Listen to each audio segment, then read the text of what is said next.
মির্জা গালিব বলেছিলেন, যদি কখনো আমার সময় বদলায় তখন আমিও বলবো আমার কিসে কিসে দুঃখ লেগেছিল। মানুষ আমাকে দুঃখ দেয়, আমি এড়িয়ে চলি, তাদের আমি বুঝতেও দেই না আমার কিসে কিসে দুঃখ হয়। আসসালামু আলাইকুম, welcome to my another new blog. বর্তমানে এই রিলটা অনেক ভাইরাল। যখনই ফেসবুক স্ক্রল করি তখনই অহরহ এই রিল আসতে থাকে। হঠাৎ করে আমার হাজবেন্ড আমাকে ডাক দেয় এবং একটা পোস্ট দেখতে বলে। ও মা, গিয়ে দেখি এমডি সানান সাহেবের পোস্ট, যেখানে তিনি কষ্টের ক্যাপশন দিয়ে দুখানা হিরো মার্কা ছবি ছেড়েছেন। এত কষ্ট কিসের সানানের তা আমি জানি না, কিন্তু আসল কথা হলো সানান নাকি আমার হাজবেন্ডের মনের কথা লিখেছে। অর্থাৎ আমার সাহেবেরও নাকি কষ্ট হয়, তিনিও নাকি মানুষের কথায় কষ্ট পান। তো সাথে সাথেই আমি জিজ্ঞেস করলাম, আপনি কি আমার কোনো কথায় কষ্ট পেয়েছেন? তিনি বললেন, আমি এখন কোনো কিছু বলবো না, আমার সময় যখন বদলাবে আমি তখনই বলবো।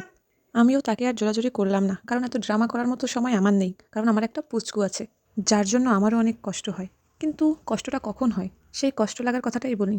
কষ্ট তখনই হয় যখন ওকে বাসায় রেখে আমাকে বাইরে যেতে হয়। আমার এক্সাম চলছে আর ওকে বাড়িতে রেখেই আমার এক্সাম দিতে যেতে হবে। 4 ঘন্টার এক্সাম, ওকে নিয়ে যাওয়া মোটেও পসিবল না। কিন্তু ওকে রেখে যে আমি যাব, এই কষ্টেই শেষ হয়ে যাচ্ছি। এই দিন আমার এক্সাম থাকে, ওই দিন সকালবেলা থেকেই ও আমার কাছে আর থাকে না। শুধু খাবার খাওয়ানোর সময় আমার কাছে আসে, আর বাকি সময় অন্যরা ওকে রাখে, কারণ আমি বই পড়ি। যেমন দেখতেই পাচ্ছেন, আব্বার কাছে আছে। আব্বা আবার বলছে মাম্মামকে আল্লাহ হাফেজ দাও, কিন্তু আমার দিকে ফিরছেই না। এখনই আমি এক্সাম দিতে চলে যাব, তাই বারবার ওকে দেখছিলাম। এলোমেলো চুল যত্ন নিয়ে সরিয়ে চুমু দিয়ে খুব চেপে বুকে জড়িয়ে আঙুলে। এক্সাম শেষ করে বাড়ি ফেরার পথে এই ভিডিও ক্লিপগুলো নিচ্ছিলাম। এর মধ্যে বাড়িতেও কল দিয়েছিলাম যে ছেলে কি করছে, কিন্তু কল দিয়েও পড়ে গেলাম আর এক কষ্টে। ফোনে যখনই কেউ কল দেয়, আমার ছেলে কল রিসিভ করার জন্য পাগল হয়ে যায় এবং ফোনটা কানের কাছে নিয়ে কথা বলারও চেষ্টা করে। চমৎকার একটা কথা হলো, যখন আমি বাড়িতে কল দিলাম তখন আম্মু বাবুর কানের কাছে ফোনটা নিয়ে বলল, কথা বলো কথা বলো। বাবু আমার কণ্ঠ শুনতে পেয়েই বলল, মাম্মাম মাম্মাম।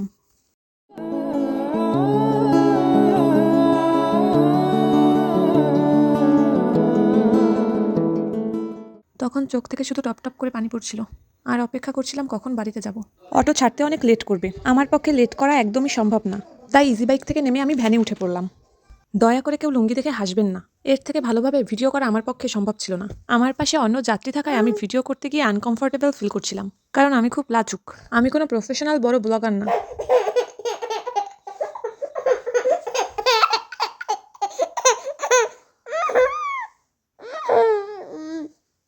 হাসিটা রেকর্ড না করে পারলাম না। আমি যখনই এই কথা বললাম, কোনো কারণ ছাড়াই খিলখিল করে হাসতে শুরু করে দিল।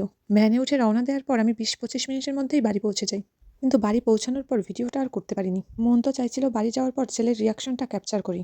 আমার তো আর ক্যামেরাম্যান নাই, কে ভিডিও করে দিবে। বাড়ি পৌঁছানোর পর সবার সামনে ফোন বের করে ভিডিও করব, সেই সাহসটা আমার মধ্যে নেই। আমার না নিজের উপর নিজের কনফিডেন্স অনেক কম।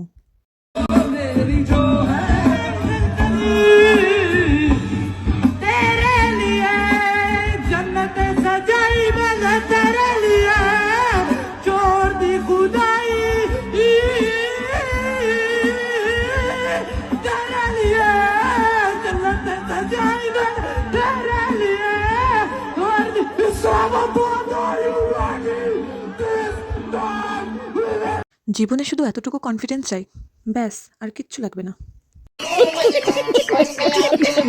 সবই বুঝলাম, কিন্তু শেষে ছেলেটা লাফাতে লাফাতে কি বললো ঠিক বুঝলাম না। যদি কেউ ওর মুখের ভাষা বুঝে থাকেন অবশ্যই কমেন্ট করে জানাবেন।